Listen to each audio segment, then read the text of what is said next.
Yo, what's up guys? Welcome back sa ating channel guys. So ngayon guys, may tinatap overhaul tayo guys na Suzuki F6E. Ito yung pong engine guys. So ang gagawin natin ngayon guys, mag tatiming tayo sa crankshaft at saka sa camshaft. So ngayon guys, may video tayo.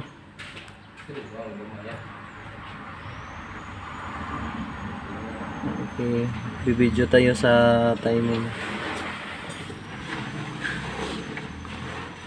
Ito guys, sa timing ito guys sa crankshaft. Kailangan ito guys na makita natin guys yung gatla. So ayun guys, nakita natin. So walang gatla, pero ito yung po guys yung timing mark.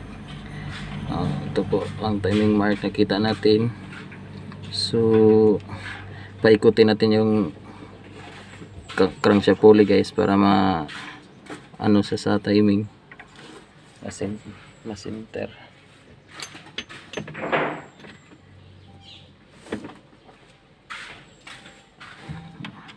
Ito guys, lagyan natin ng bolt para maikot siya.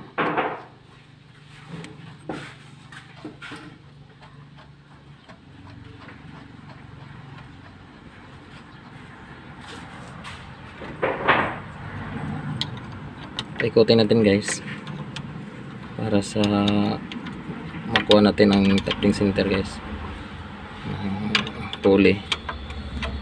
Okay, ikot. Okay, ikot. Ito guys, malapit na yung gatla sa timing mark. Ito guys, ito nakita yung may guhit na papilog.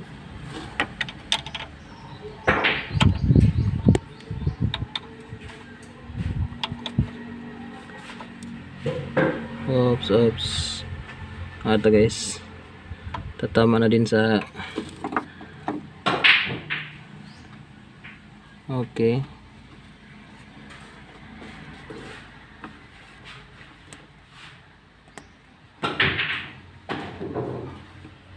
Okay guys, nakita yung may bilog na maliit.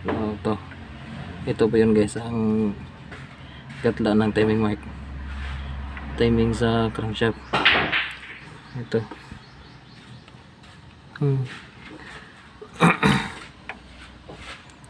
Ayun guys, puntahan natin yung si camshaft at saka si flywheel. Puntahan natin para magta-timing tayo. Ito guys, ikakabit natin si camshaft pulley guys.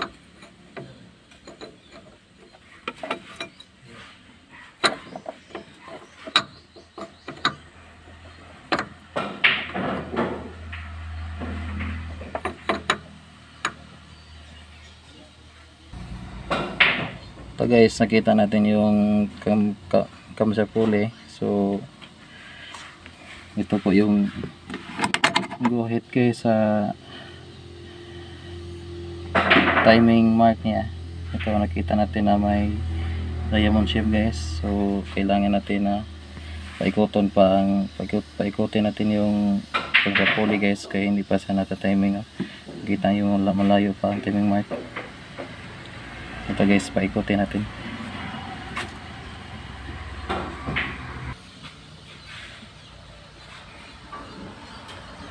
Ito guys, paikutin natin yung camshaft pulley para mabot sa timing.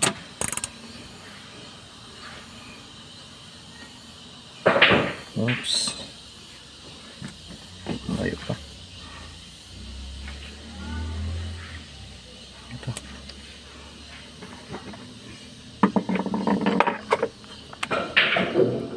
Ito guys, ta-timing na siya guys. So sumisintro na sa gatla guys. Ito.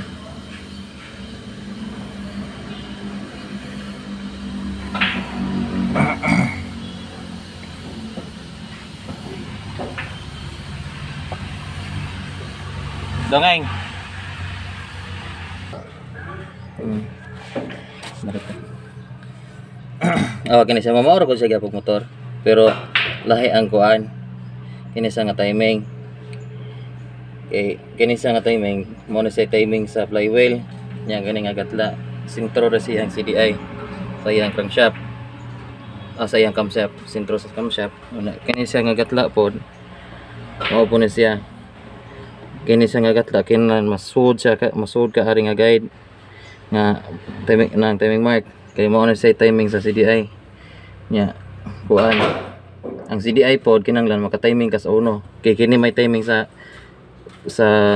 barbulang nga uno kini siya moy timing sa barbulang nga uno diri sa iyang rocker arm unya kini siya timing po ni siya sa piston kini nga gatla nga lingin timing po na sa piston nga uno kinahanglan nga angat ang uno kuan pod ang kuan angat ang uno niyang iyang kuan nakasentro pod ang iyang barbula dito sa kuan kay mo man siya muda sa kuryente kay di nimo man na siya mo timing di gyapon ka kapandar kanan sa nga kuan. Okay guys, binuksan na natin yung distributor cup guys. So kailangan ito guys na makaporma ito. Ganon guys, makaporma ito yung distributor guys, parang maplastada sa timing guys yung distributor cap niya. Ito guys yung number 3, number 1 at saka number 2. Ito po yung paring order niya guys. So buksan natin guys. Yung rotor niya guys malayo, so kailangan natin bunutin yung rotor para ma-timing siya guys. Okay, bunot tayo guys. Bunot. Ito, nakita natin yung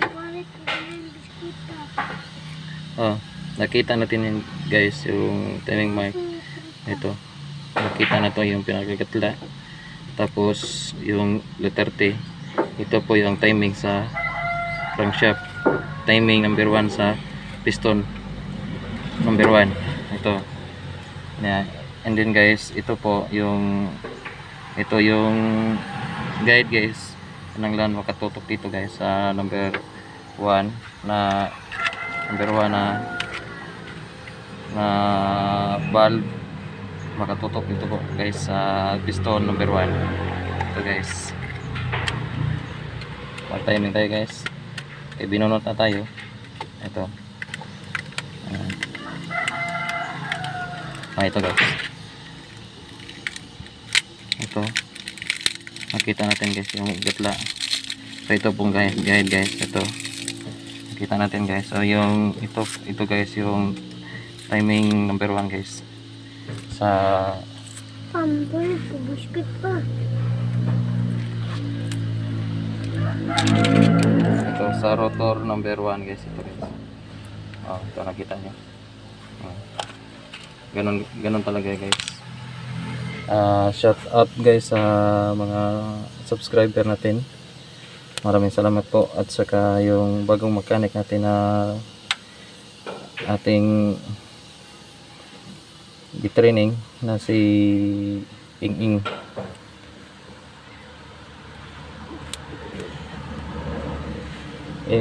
Tibon. Shout out po sa kuan guys, sa Batang Negros guide. At saka shout out sa mga customer natin guys, na maraming salamat po sa pagsuporta sa inyo sa ating channel at saka sa ating Facebook page guys, Facebook reel. Thanks and God bless guys.